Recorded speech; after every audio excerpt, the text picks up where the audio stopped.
आप बोलेंगे कुछ? नमस्कार साथियों। जो देश का आप माहौल देख रहे हैं, इस नई सेना भर्ती योजना को लेकर, कारण इस योजना को लाने का बताया जा रहा है कि आर्थिक कारण है। कई लोगों से चर्चा की, विशेषज्ञों से चर्चा की, उसके पश्चात यह बात तो तय हो जाती है कि यह दिखाने को आर्थिक कारण हो सकते हैं, असल में जो नीयत है वो कुछ और है। क्या है वो नीयत? कि आप संघ की मानसिकता को सेना में घुसाना चाहते हो। You want to infiltrate the RSS into our forces. क्या कारण है कि 4 में से 1 को आप रखेंगे और 3 को आप चलता करेंगे? कोई कारण होगा, नंबर 1। नंबर 2, आप समाज का सैन्यकरण कर रहे हैं।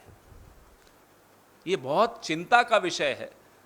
आप आए दिन देखते हैं, अमेरिका से खबरें आती हैं, स्कूल में गोलियां चल गई, मॉल में गोलियां चल गई। आप हर 4 में से 3 नौजवान, प्रशिक्षित नौजवान समाज में छोड़ देंगे। समाज की क्या स्थिति होगी? आप क्या चाहते हैं? हमारे नौजवान गैंग्स चलाएं? क्या चाहते हैं? आपकी नीयत क्या है? सोचा क्यों नहीं आपने? साथियों, जो डीमोनेटाइजेशन ने अर्थव्यवस्था का हश्र किया, यह डीमैनिटाइजेशन वही हश्र फोर्सेस का करेगी, सुरक्षा का करेगी। What the demonetization did to the economy, this demonetization will do to our security forces. 55,000 सैनिक हमारे हर साल सेवानिवृत्त हो जाते हैं। बहुत अच्छी तरह प्रशिक्षित होते हैं, काबिल होते हैं। अभी उनका काफी वक्त बचा होता है जिसमें वो कुछ योगदान दे सकें। आप रीसेटलमेंट डायरेक्टरेट का आंकड़ा उठाकर देखिए, मात्र 2 से 3% को फिर से नौकरी मिल पाती है, बाकी बेरोजगार होते हैं। तो आप जो आज 55,000 प्रतिवर्ष रिटायर्ड सैनिकों को रोजगार नहीं दे पा रहे हो, ये क्यों वादे करते चले जा रहे हो आप कि ये भी दे देंगे उनको, उसके बाद ये भी दे देंगे उनको? आपका पुराना ट्रैक रिकॉर्ड तो देखिए, आप नहीं दे पा रहे। आप जिस तरह से योजनाएं लाते हैं, नोटबंदी में 50 दिन में 60 बार आपने परिवर्तन किया नीति में। 50 दिन में 60 बार। जीएसटी आप ले आए बिना सोचे समझे। 10 महीने में 376 changes in GST in 10 months. यह बताता है आपको कि बिना सोचे समझे मोदी सरकार किस तरह से नीतियां लाती है और सबके साथ खिलवाड़ करती है। जो काले कानून लाए थे, वो 1 साल तक आप जिद पे अड़े रहे, फिर आपको पीछे हटना पड़ा। सीएए 2.5 साल पहले आप लाए, आज तक आप नियम नहीं बना पा रहे हो, क्योंकि आपने बिना सोचे समझे एक दिन सुबह उठे और थोप दी एक नीति। अब ये जो अग्निपथ नाम की स्कीम है, पिछले 3 दिनों में 3 अलग अलग परिवर्तन आ चुके हैं। अभी 3 ही दिन हुए हैं। तो आप सबके माध्यम से हम फिर से गुजारिश करेंगे नरेंद्र मोदी जी से कि पहली बात, बिना सोचे समझे नीतियां थोप कर लोगों की जिंदगी के साथ, देश की सुरक्षा के साथ खिलवाड़ करना बंद कीजिए। दूसरी बात, जैसा कि मेरे साथी ने कल भी बताया, इस योजना को तुरंत वापस लीजिए। अब मेरे वरिष्ठ सहयोगी सांसद प्रमोद तिवारी जी से मैं आग्रह करूंगा कि वो अपनी बात रखें। धन्यवाद पवन भाई।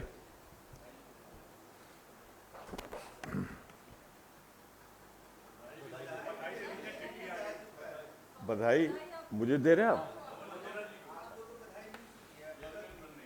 हम दोनों को बधाई दे दीजिए। मैं आपको भी बधाई दे रहा हूं, खुद भी ले रहा हूं। ये पूछ लीजिएगा किस बात की बधाई है। मुझे याद आता है हरियाणा में लोकसभा के चुनाव के पहले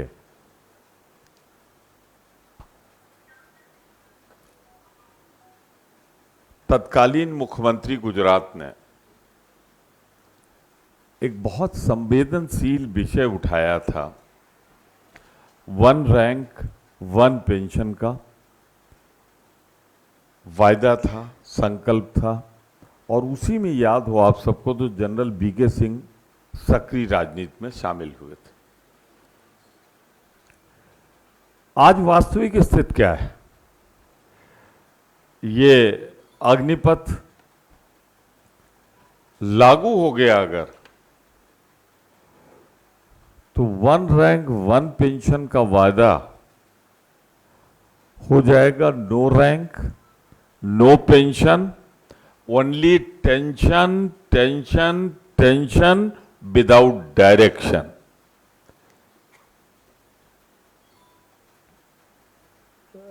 मैं कोई अपने ऊपर न ले, मैं तो अपने ऊपर ले रहा हूं। 70-71 साल 72 साल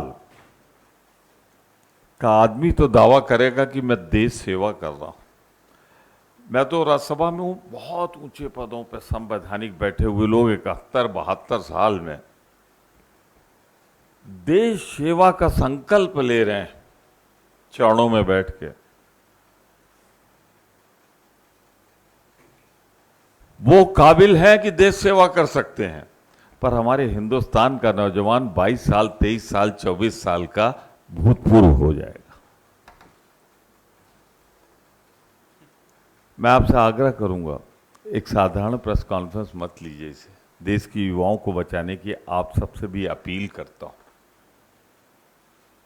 कल्पना कीजिए कि एक 71 साल 72 साल का आदमी कह रहा है कि हाँ मैं देश की सेवा करूंगा, और 22 साल 23 साल 24 साल 25 साल 18 साल में भर्ती होगा, 4 साल बाद 22 साल 23 साल 24 साल घर चला जाएगा और वो रिटायर्ड होगा।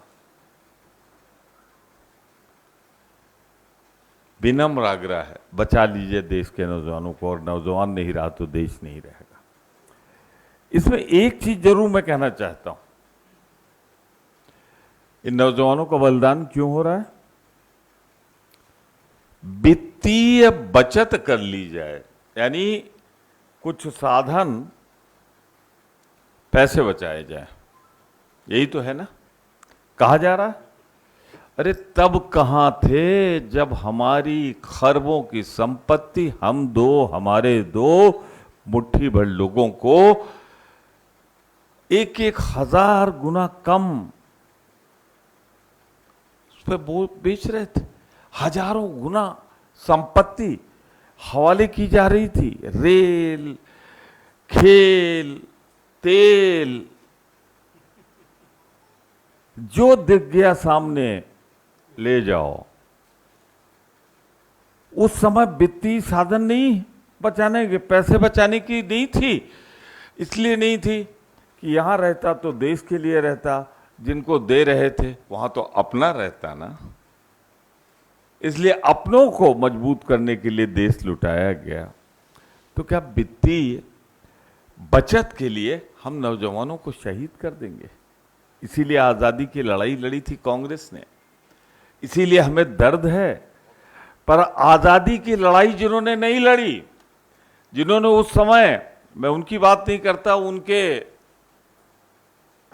पूर्वज या उनके जुड़े हुए संगठन बहुत से विश्व युद्ध में अंग्रेजों के साथ हाथ मिलाकर लड़ने की बात कर रहे थे, वो आज इस देश के नौजवान को बेरोजगार 22, 23, 24 साल में बना दे रहे हैं। कल्पना करिएगा, 23 साल 24 साल 25 साल में बहुत से लोगों की शादी होती है देहात में। हम लोगों के यहाँ, मैं तो उत्तर प्रदेश का खास तौर से ये मसला रख रहा हूँ, राजस्थान का,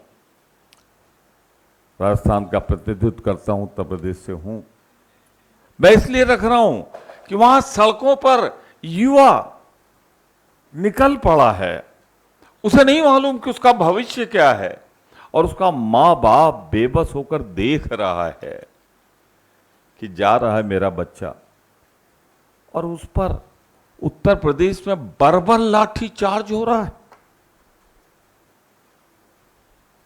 अरे वो क्या मांग रहा है? संविधान प्रदत्त अधिकार, प्रधानमंत्री का वो बयान 2 करोड़ लोगों को रोजगार देंगे हर साल, 16 करोड़ को मिल जाना चाहिए था, वही तो मांग रहा है। उसे लाठियां मिलनी चाहिए। प्रधानमंत्री जी से मैं विनम्र अपील करूंगा, किसानों का आंदोलन 1 साल चला था, 700 हमारा परिवार का किसान शहीद हुआ था, तब चेते थे आप। अब कितने नौजवानों के बलिदान के बाद आप इसे वापस लेंगे? राहुल जी ने कहा है, ठीक कहा, इसे वापस लेना चाहिए। 700 किसानों की शहादत के बाद उसको वापस लिया था, इसमें कितने नौजवानों को शहीद करने के बाद वापस लेने का इरादा है? साफ करना पड़ेगा प्रधानमंत्री जी, तत्काल आज ही इसे वापस लीजिए। और एक बात मैं कह के हमारे काबिल साथी युवा क्रांति के जनक हैं, उनके हवाले करूंगा मैं। मुझे एक चीज बता दीजिए, अगर ये सोच समझकर सरकार बनाती तो जिसके लिए बनाती उससे बातचीत करके बनाती। अभी तो बच्चा पैदा नहीं हुआ, सर्जरी शुरू हो गई उसकी, पहले 21 साल अब 23 साल। पहले कहां थे अमित शाह जी? पहले क्यों नहीं कहा आपने कि हम 10% अपने यहां लेंगे? पर यह बोलने के पहले पैरामिलिट्री फोर्सेज में कहा है ना कि 10% लेंगे। जरा साहब रिकॉर्ड तो निकलवा के देख लीजिए, 600 का कोटा था, आर्मी का कोटा कोई पहली बार नहीं होगा एक्स आर्मी मैन का, और 6 लोग भी भर्ती नहीं हुए हैं। तो मैं एक बात कह के अपनी बात समाप्त करूंगा। चिंतित हूं मैं उत्तर प्रदेश के नौजवानों के भविष्य को लेकर, उत्तर प्रदेश को लेकर। अगर ये सोच समझ कर लाया गया होता तो क्या 4 दिन के अंदर इतने परिवर्तन करने पड़ते? ये तो युवा सड़क पर आ गया तो लगा गलती हो गई तो रफू करो, रफू करो। राजस्थान का युवा सड़कों पे आ गया तो रफू करो। ये दर्शाता है कि पहले की तरह, जो बात कह चुके हैं हमारे साथी, अमेरिका की तर्ज पर ले जाने को देश का इरादा था, अब इजराइल की तर्ज पर ले जाने का देश को इरादा है। नौजवानों के भविष्य को हम चौपट नहीं होने देंगे, बर्बाद नहीं होने देंगे, क्योंकि अगर नौजवान बर्बाद हो गया तो देश बर्बाद हो जाएगा। मैं ये जरूर कहना चाहता हूं कि ये दर्शाता है कि बिना सोचे समझे किसी दबाव में अपने मालिकों को खुश करने के लिए सरकार लाई है। जैसे बेरोजगार नौजवान सड़क पर दर दर भटकेगा तो छोटे वेतन पे आ जाएगा, कम वेतन पे आ जाएगा, तो जो खरीद के ले गए हैं उनके चलाने के लिए उनकी भी तो मदद हो जाएगी वित्तीय। बस सिर्फ आप सबसे विनम्र अपील करते हुए इस देश को बचा लीजिए, पत्रकारिता से, पत्रकारों से, नौजवान को बचा लीजिए और इस पर जमकर खड़े हो जाइए। देश कमजोर हो गया, नौजवान नहीं रहा तो फिर देश भी नहीं मजबूत रहे।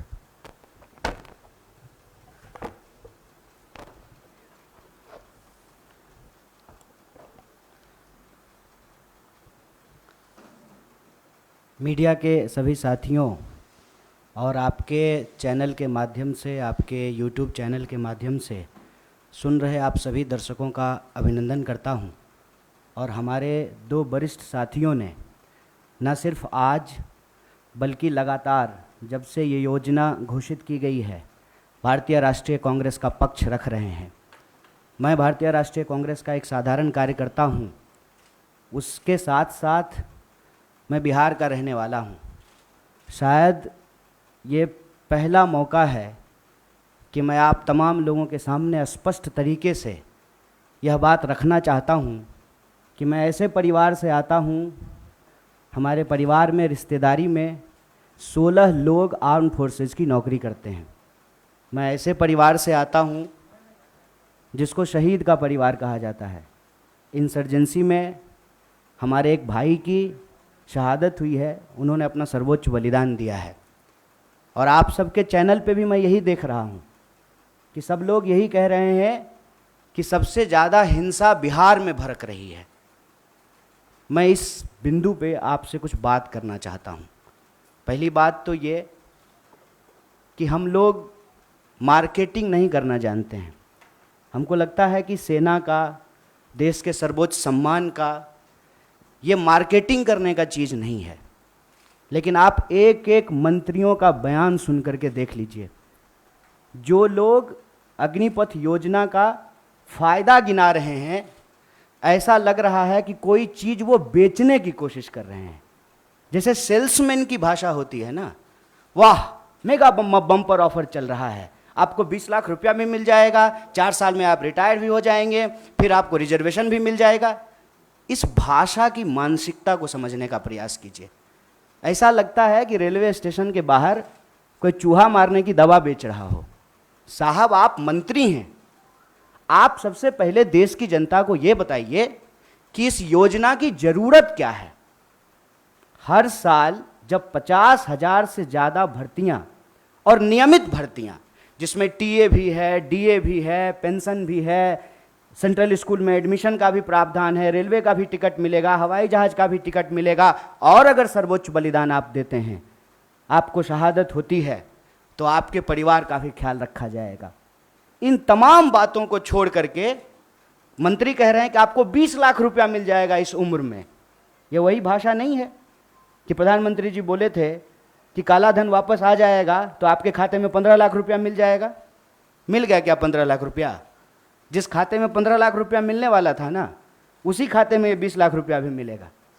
इस मानसिकता को समझने की ज़रूरत है, और इसीलिए हम लोग इस योजना की ज़रूरत पे सवाल उठा रहे हैं। जब देश में एक नियमित भर्ती प्रक्रिया है, 2014 में देश बना है, उससे पहले क्या आर्मी में लोग बहाल नहीं होते थे? क्या हमारे पास जो एक प्रक्रिया नहीं थी, उस प्रक्रिया को खत्म करने का कारण क्या है? तब सरकार के कुछ दावे बताए जा रहे हैं। दावा क्या है? दावा यह है कि हम चाहते हैं कि हमारे देश के नौजवानों को रोजगार मिले। ये तो आप चाह रहे हैं, ये आप वादा भी कर चुके हैं कि हर साल आप 2 करोड़ नौकरी देंगे। उस 2 करोड़ नौकरी को छोड़ करके पीएमओ ने अभी ट्वीट किया कि हम 10 लाख रोजगार देंगे। साहब, अगर आप रोजगार देने के लिए सीरियस होते, 28 लाख पोस्ट जो हैं वो सिर्फ सेंट्रल गवर्नमेंट में रिक्त पड़ा हुआ है, और आप स्टेट गवर्नमेंट में जाकर के देख लीजिए, भर्तियां नहीं की जा रही है। हकीकत क्या है? हकीकत ये है कि ये असली बात देश की जनता से छुपाना चाहते हैं। असली बात क्या है? आप सब लोगों को याद है कि जब नोटबंदी की गई तो यह दावा किया गया कि इसके बाद नक्सलवाद समाप्त हो जाएगा, आतंकवाद समाप्त हो जाएगा। कल ही जो है एक सब इंस्पेक्टर की फिर से टारगेटिंग किलिंग की गई है। नक्सलवाद की घटनाएं हो रही हैं, आतंकवादी घटनाएं लगातार हो रही हैं। अगर नोटबंदी करने के बाद आतंकवाद समाप्त हो जाता तो पुलवामा की घटना कौन करके गया है? कैसे पुलवामा की घटना हुई है? तो ये दावा करते हैं। जब उस दावे का आप पड़ताल करेंगे तो आपके ऊपर ही आरोप लगाना शुरू कर देंगे। एक व्हाट्सएप मैसेज घूम रहा है जिसमें कहा जा रहा है कि जिस भी योजना का कांग्रेस विरोध कर रही हो, ऐसा आप मान लीजिए कि वो योजना सही है। कांग्रेस के विरोध करने से आप चलते हैं? आप सत्ता में बैठे हुए मोदी जी, आपके ऊपर देश की जनता ने भरोसा किया है। विपक्ष के भड़काने से लोग भड़क जाते, विपक्ष की कही हुई बात लोग मान लेते, तो प्रधानमंत्री मोदी जी होते। इस देश के लोगों ने मोदी जी के ऊपर भरोसा किया, और मैं याद दिलाना चाहता हूं कि ये वही नौजवान हैं। ये उस वक्त हिंसा नहीं किए जब इनके माँ बाप हजारों किलोमीटर पैदल चल करके अपने घर गए। ये वही नौजवान हैं, ये तब भी हिंसा नहीं किए जब उनके परिवार को ऑक्सीजन नहीं मिल रहा था और वो तरप तरप करके जान दे रहे थे। ये तब भी हिंसा नहीं किए जब आपने हर साल 2 करोड़ नौकरी नहीं दी। मैं देश की सरकार से, भारतीय राष्ट्रीय कांग्रेस की तरफ से यह अपील करना चाहता हूं कि ये कोना कोना कौन कोना सोतली पुतो कोना खेलना बंद कीजिए। आप हकीकत में बताइए कि रियलिटी क्या है। क्या आपने विपक्ष को पूछा? आपने विपक्ष को पूछा कि हम कोई योजना ला रहे हैं? आपने कोई पार्लियामेंट्री कमेटी की मीटिंग की? या आपने नौजवानों को पूछा कि हम आपका भलाई करना चाहते हैं किसानों की तरह, और नौजवान कहते हैं कि हमको ये भलाई नहीं चाहिए। इस मनोदशा को समझिए साहब। हम ऐसे गांव से आते हैं, ऐसे इलाके से आते हैं, कोई ऐसा साल नहीं गुजरता है साहब कि हमारे इलाके में कोई शहादत ना हुई हो। हमारे इलाके में लोगों के पास महज नौकरी नहीं है सेना, हम जानते हैं इस बात को। जब किसी परिवार में किसी बच्चे को सेना की नौकरी मिलती है, पूरे इलाके में उनका सम्मान होता है। और दुख के साथ साथ जब एक पार्थिव शरीर गांव आता है, आंखों में आंसू होने के बावजूद उस इलाके का सीना गर्व से चौड़ा हो जाता है कि हमारे बच्चे ने जो है देश के लिए सर्वोच्च सम्मान दिया है। सेना का सवाल देश की सुरक्षा का सवाल है, आप इसको मजाक मत बनाइए। और एक बात हमारे साथी भी कह रहे हैं, आप तमाम मीडिया लोग भी इसको बोल रहे हैं कि उसमें से 25% लोगों को, साहब 25% नहीं, अप टू 25%, ध्यान रखिएगा, ये है सेल्समैन मेगा बम्पर ऑफर की मानसिकता। अप टू 25% क्या होता है? मतलब 25% की भी गारंटी नहीं है। ये मत समझिए आप कि उसमें से एक को दे ही देंगे नौकरी। बहुत चालाकी से टर्म्स एंड कंडीशन लिख दिया है, अप टू 25%। और इसमें ये कितना गंभीर है, इस गंभीरता का आप अंदाजा लगाइए कि अभी आए हुए 3 दिन हुए हैं घोषणा किए हुए, 2 मेजर अमेंडमेंट हो चुका है, और जो फायदा गिनाए जा रहे हैं वो फायदा तो पहले से है। सेना में, आर्म फोर्सेस में, पैरामिलिट्री में भर्ती होने की मैक्सिमम आयु 25 वर्ष है। 25 वर्ष से ज़्यादा में तो आप बहाल ही नहीं हो सकते हैं। उसके बाद अलग अलग रैंक पे आप कितना समय तक सेवा देंगे वो पहले से निर्धारित है। और जो लोग आर्मी की नौकरी समाप्त करके, सेवा समाप्त करके आते हैं, उनको अन्य जगहों पे सुविधाएं दी जाती है। भूतपूर्व सैनिकों को सुविधाएं दी जाती है, भूतपूर्व सैनिकों के परिवारों को सुविधाएं दी जाती है। और आप में से बहुत सारे लोग, मैं बहुत साधारण बात करता हूँ, मुझे लंबी चौड़ी बात करनी नहीं आती है, क्योंकि कहते हैं जाके पैर न फटे बिवाई, वो का जाने पीड़ पड़ाई। हमको पता है कि आर्मी में कौन लोग जाते हैं। गृह मंत्री का बेटा आर्मी में नहीं जाएगा, वो बीसीसीआई का सेक्रेटरी बनेगा। हमको पता है कि वहाँ पे सेवा करने वाले कौन लोग होते हैं, गरीब किसान मजदूर के बच्चे होते हैं। कोई नेता का बाल बच्चा आर्मी में नहीं जाता है। जाता है, प्रधानमंत्री भी जाते हैं फोटो खिंचवाने के लिए। फोटो खिंचवाने के लिए वर्दी पहनना एक बात होता है, देश की भक्ति के लिए, सर्वोच्च सम्मान के लिए वर्दी पहनना दूसरी बात होती है। दीपावली में जाकर के मिठाई बांट देंगे, उसके बाद आकर के अग्निपथ योजना ला करके देश की जवानों का दिवाला निकाल देंगे। अग्निपथ योजना इस देश के नौजवानों को अग्नि में झोंकने की योजना है। इस योजना को सरकार को तुरंत वापस लेना चाहिए। और ये जो लॉलीपॉप वाली भाषा है ना, इस लॉलीपॉप की भाषाओं को बंद करना चाहिए। और जहाँ तक बिहार में हिंसा का सवाल है, सीधा सा एक कारण समझ लीजिए, ये नौजवान ना किसी के द्वारा लाए गए हैं, ना किसी के द्वारा बुलाए गए हैं। आप तमाम प्रबुद्ध पत्रकार यहाँ बैठे हुए हैं, कोई ऑर्गेनाइज्ड आंदोलन होता है, उसका स्वरूप अलग होता है।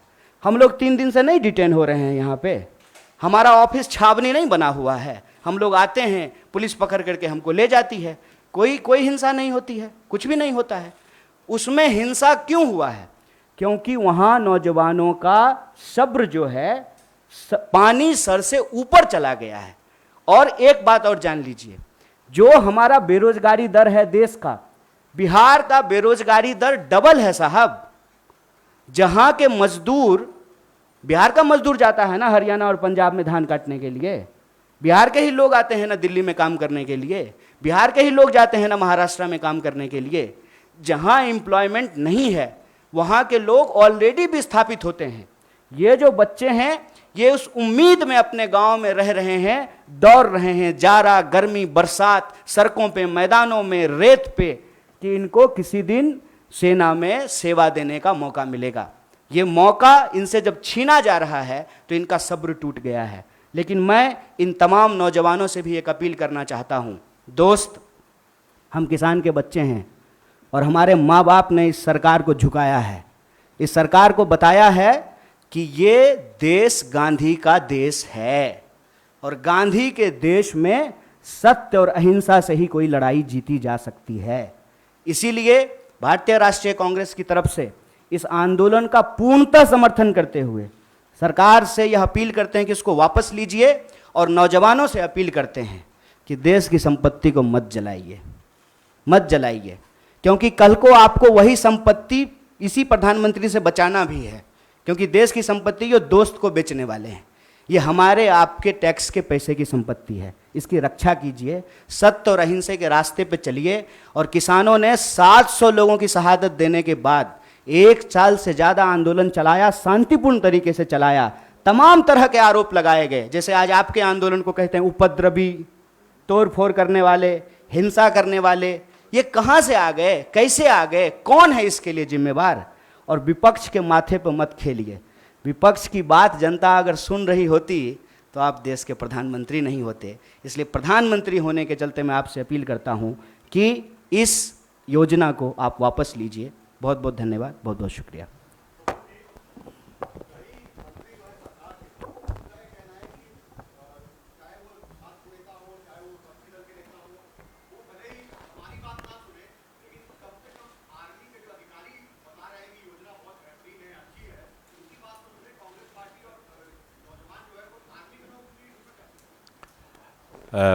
जो विक्रांत जी ने सवाल पूछा है उस पर मैं बहुत ही विनम्रता पूर्वक एक ही बात कहना चाहता हूं।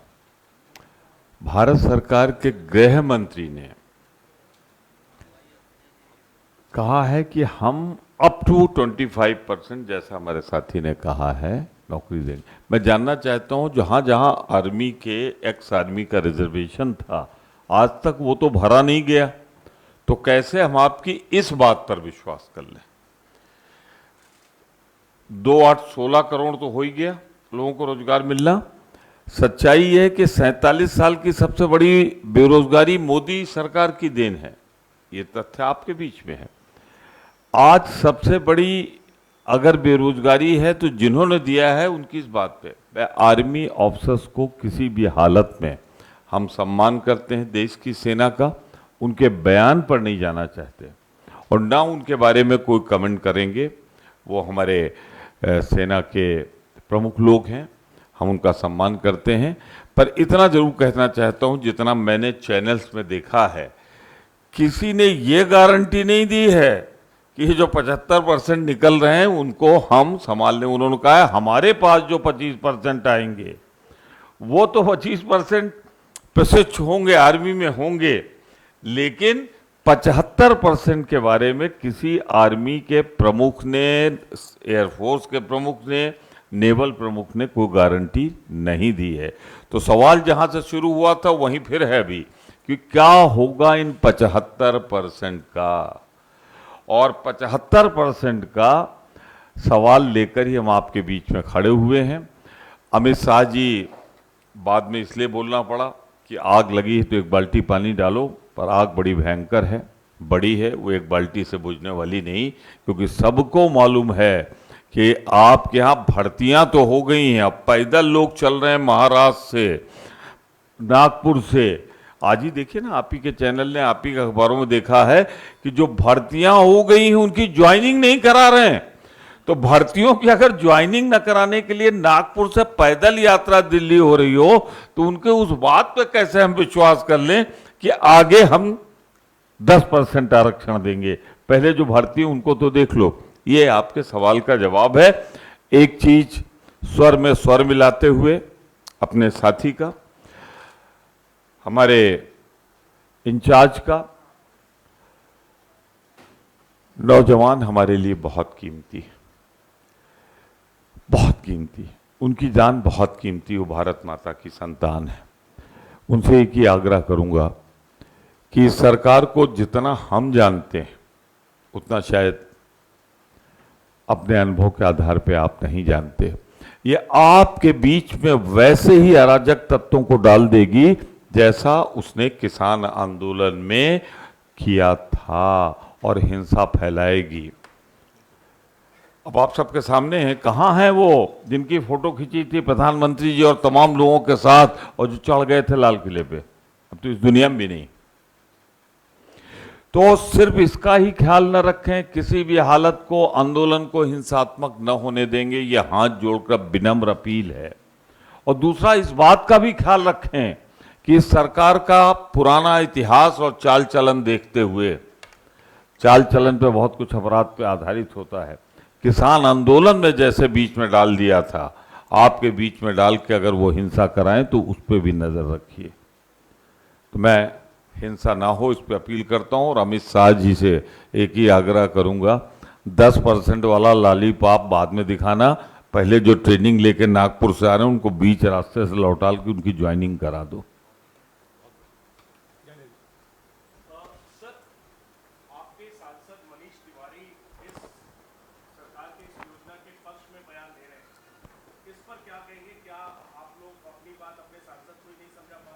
कांग्रेस पार्टी का जो रुख है, स्टैंड है, हमारे राष्ट्रीय अध्यक्ष का, हमारे पूर्व राष्ट्रीय अध्यक्ष का, हम सबका, वो मैंने आपके सामने प्रस्तुत किया। सारे बयान मैं देख लूं, ऐसा मेरे जैसे साधारण बुद्धि के आदमी के लिए जरूरी नहीं।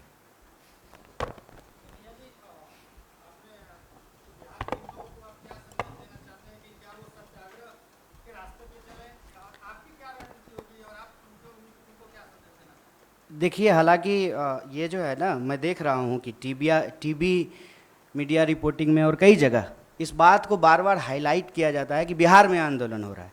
एक्चुअली एक डिजाइन है। किसान आंदोलन के दौरान भी आपने देखा होगा कि नहीं कुछ मुट्ठी भर किसान हैं वो हरियाणा और पंजाब के।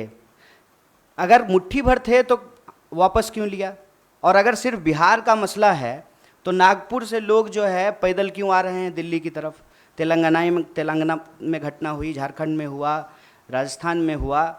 तो ये एक देशव्यापी सवाल है। ऐसा नहीं है कि किसी एक राज्य से ही लोग सेना में भर्ती होते हैं, हर राज्य से होते हैं।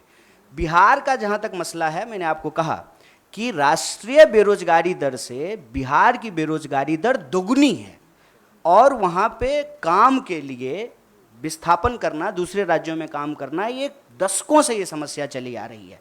मैं मौजूदा सरकार को जिम्मेवार नहीं ठहरा रहा। इसकी वजह से क्या हुआ है कि जो एक आखिरी उम्मीद कहते हैं नौजवानों का कि हमको सर्वोच्च बलिदान देने का मौका मिलेगा, सेना में सेवा करने का मौका मिलेगा, और बहुत कुछ निर्भर करता है साहब। मैं बहुत सारी चीज़ें बोलना नहीं चाहता हूँ। नहीं होगा ना आर्मी में भर्ती तो ब्याह नहीं होता है, आप जान लीजिए ये बात। और 4 साल में रिटायर होकर के आ जाएगा तो कौन ब्याह करेगा जी? ये बहुत बुनियादी सवाल है, समझिए इस बात को। एक लड़का सिर्फ नहीं जाता है आर्मी का नौकरी करने के लिए, पूरा का पूरा परिवार, पूरा का पूरा गांव उससे सम्मानित होता है। अगर ऐसा नहीं होता तो क्यों शहीदों का जो है गेट बनाया जाता है? ये हमारा एक व्यक्तिगत पेन है साहब, इसीलिए हम लोगों को दुख हो रहा है। और ऐसा नहीं है कि हम इस सवाल पे निकले हैं। अभी रेल मंत्री अपील कर रहे हैं। ये रेल मंत्री तब कहाँ थे जब रेलवे की भर्ती में गड़बड़ी आई थी? याद कीजिए, तब भी बवाल हुआ था। तब रेल मंत्री आकर के बोले, फिर उस योजना को वापस लिए।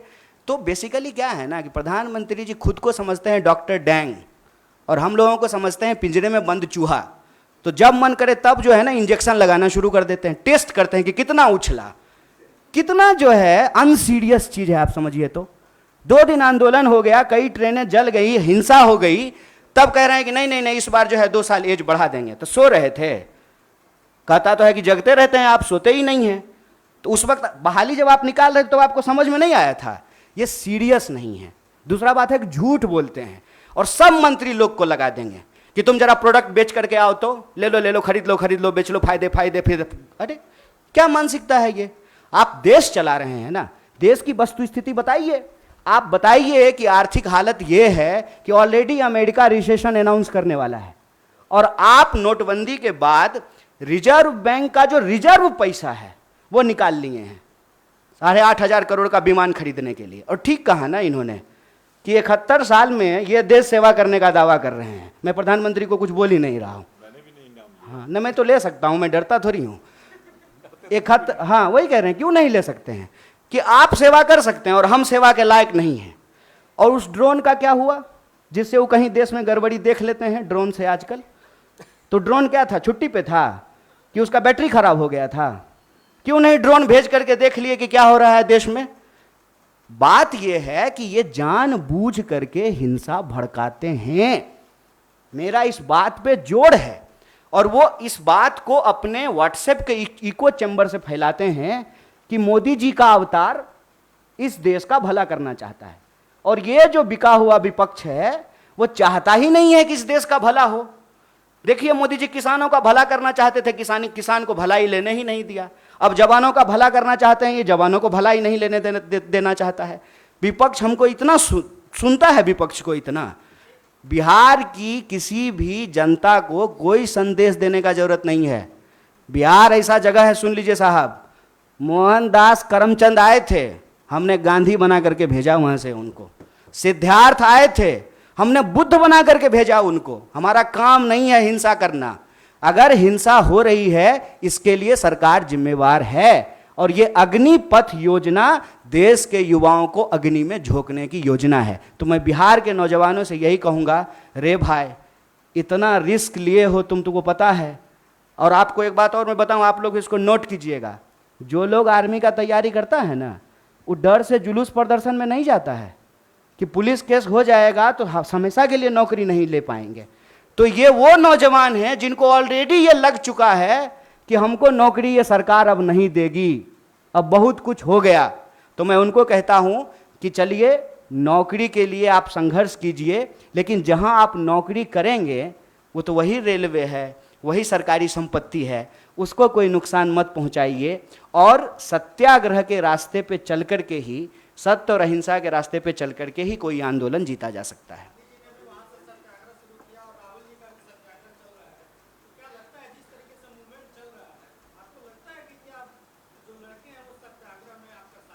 देखिए हम ज्योतिषी तो नहीं हैं, और ये किसी को नहीं लग रहा था कि किसान आंदोलन के बाद जो है कृषि बिल वापस होगा। एक बात बस हम जानते हैं, लगता नहीं है, बिन लड़े कुछ भी नहीं मिलता यहाँ, ये जानकर लड़ना पड़ता है न्याय और हक के लिए। और नौजवानों की इस लड़ाई में भारतीय राष्ट्रीय कांग्रेस पूरी तरह से उनके साथ है।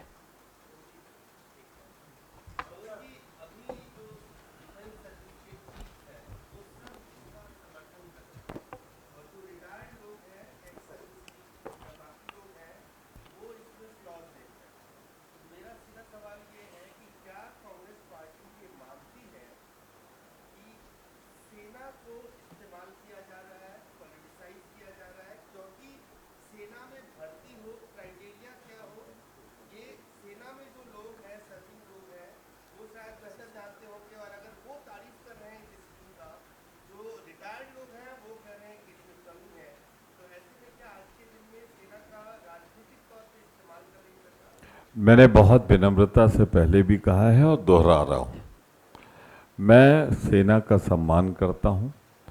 गौरवशाली भारत की शानदार सेना है हमारी, उस पर तो मैं कोई प्रतिक्रिया नहीं व्यक्त करूँगा।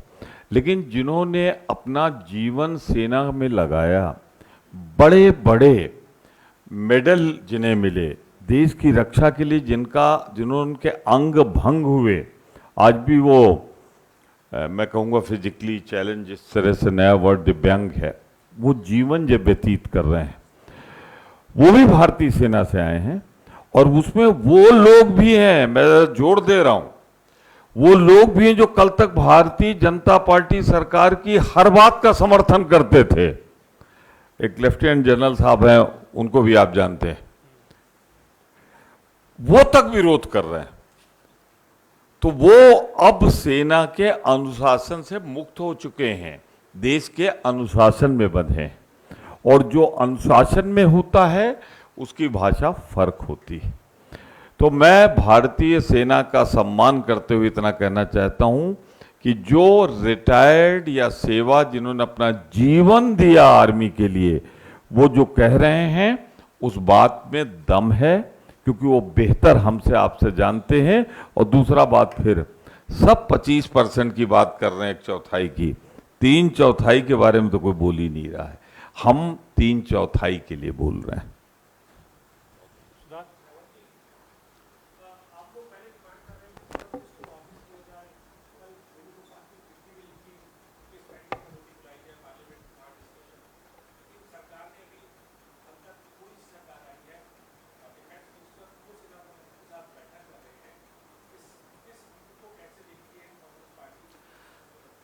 कोई भी नीति लाने से पहले इस देश में एक प्रक्रिया है।